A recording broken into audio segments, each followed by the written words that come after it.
we are trying to track very closely.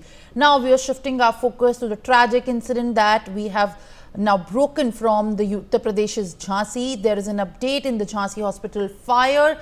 The NHRC has issued a notice to the Uttar Pradesh government and the DGP alleging the negligence in the incident since the care was being run by a government institution. The National Human Rights Commission has sought a detailed report within a week and said that they are disturbed by the reports of these deaths.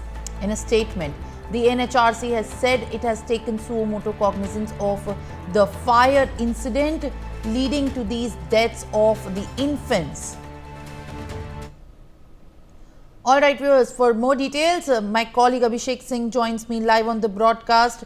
अभिषेक, झांसी में जो हुआ है उसके बाद अब NHRC का notice गया है उत्तर प्रदेश सरकार को, पर सरकार और प्रशासन इन दोनों का इस इंसिडेंट पे क्या कहना है? क्योंकि जिस तरीके से ये नवजात बच्चों की मौत हुई है, इसके लिए कहीं ना कहीं पे मेंटेन करने के लिए अकाउंटेबिलिटी सरकार और प्रशासन ही जिम्मेदार हैं।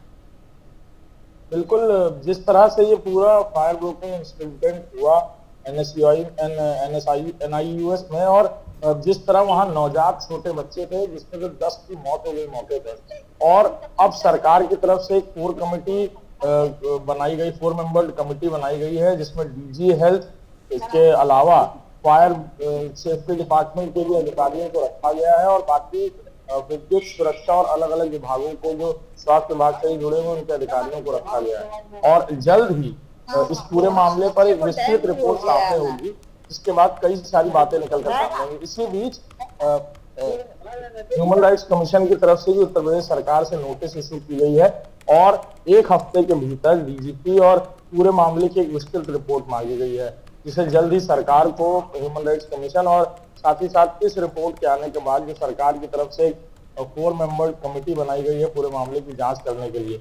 लेकिन जब हम मौके पर थे, जो चीजें हमने देखी वो भी चौंकाने वाली है कि मौके पर बहुत सारी चीजें नहीं थी, यानी फायर सेफ्टी को लेकर फायर एग्जिट नहीं था, मौके पर जो गैस सिलेंडर्स थे, फायर एक्सटिंग्विशिंग सिलेंडर्स थे, उनके जरिए आग बुझाने की कोशिश जब की जा रही थी तो वो आग बुझाने के लायक नहीं थे, यानी वो एक्सपायर्ड हो चुके थे। तो ये वो सारी बातें हैं जो अब इस जांच रिपोर्ट में सम्मिलित की जाएंगी, जांच का हिस्सा होंगी। All right, Abhishek, I'll request you to kindly stay on with me on the broadcast while we also get more updates. Notice was given to 80 hospitals after what has happened in Jhansi in Uttar Pradesh. Notice was sent